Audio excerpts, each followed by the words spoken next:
विक्रम कुमार रोजाना की तरह आज भी देर रात लड़खड़ाता हुआ अपने घर में दाखिल हुआ और सीधे अपने बिस्तर पर जा गिरा।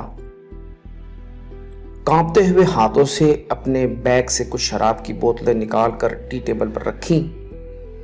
यह उसका सुबह का इंतजाम था, क्योंकि लॉकडाउन के कारण वो बार बार बाहर नहीं जा सकता था और वो घर के बाहर जाना भी नहीं चाहता था।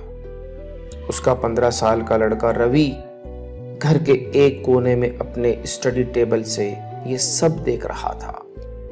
वैसे ये मंजर उसके लिए कोई नया नहीं था। रोजाना उसका बाप इसी तरह घर में शराब पीकर आया करता। विक्रम ने बोतलें टेबल पर रखी और वहीं बिस्तर पर लुढ़क गया।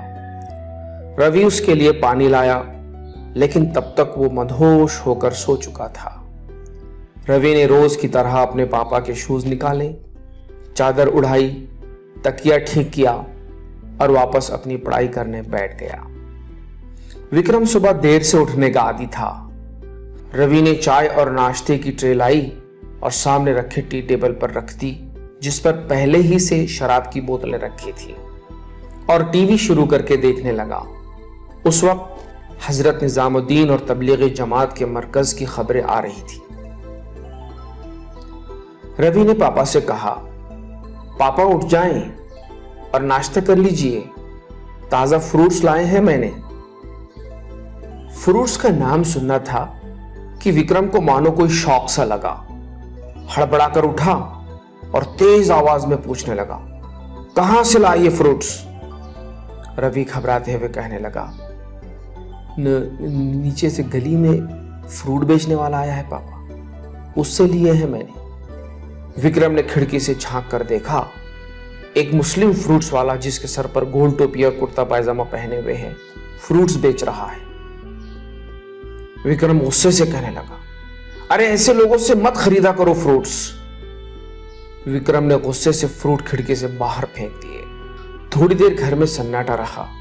फिर डरते डरते रवि ने विक्रम से पूछा, पापा आपने ऐसा क्यों किया? अरे देख नहीं रहा है टीवी पर इन लोगों ने क्या काम किया है? कोरोना को फैलाने के लिए उनके षड्यंत्र के ये कैसे कैसे वीडियो आ रहे हैं। रवि ने बड़ी मासूमियत से कहा, ये वीडियो झूठ भी तो हो सकते हैं पापा, और ये झूठे ही हैं। मैंने खुद इसमें से 2 वीडियो 6 महीने पहले देखे थे सोशल मीडिया पर, और कोरोना तो अब आया है पापा।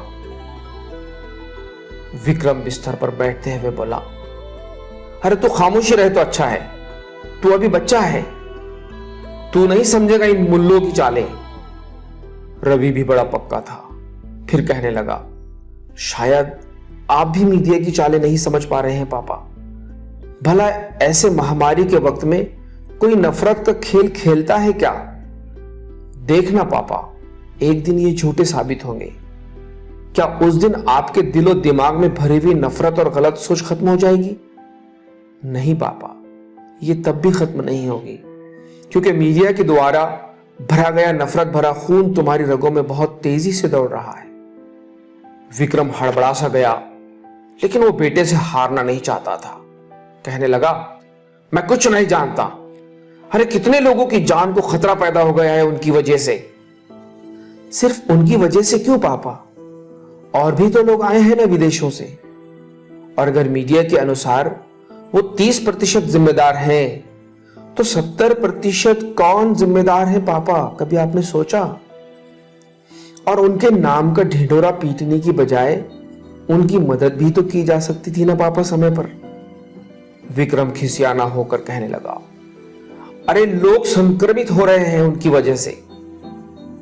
अच्छे भी तो हो रहे हैं ना पापा, और भगवान की कृपा से अच्छे हो जाएंगे। आखिरकार रवि के आर्गुमेंट से विक्रम का दिमाग खराब हो ही गया और चिल्लाकर कहने लगा, अरे क्या अच्छे होंगे? इन तबलीगी जमात वालों ने हमारा जीना हराम कर रखा है, ये हमको मरवा कर ही रहेंगे। गुस्से से ट्रे को लात मार देता है, जिससे चाय नाश्ता जमीन पर गिर गया। फिर थोड़ी देर सन्नाटा छाया हुआ रहा। दोनों एक दूसरे को देख रहे।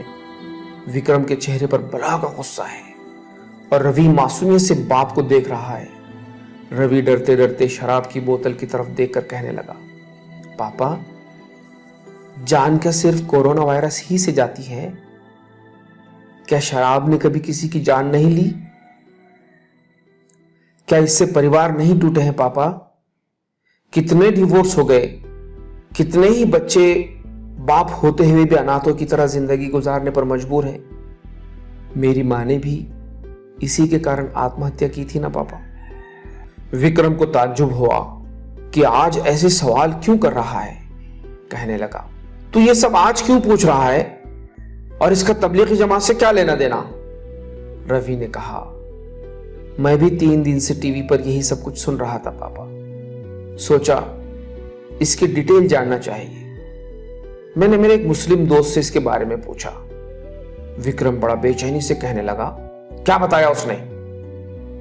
रवि ने कहा, वो बता रहा था इन तबलीग वालों ने लाखों शराबियों की शराब छुड़वाकर उन्हें अच्छा इंसान बनाया है पापा।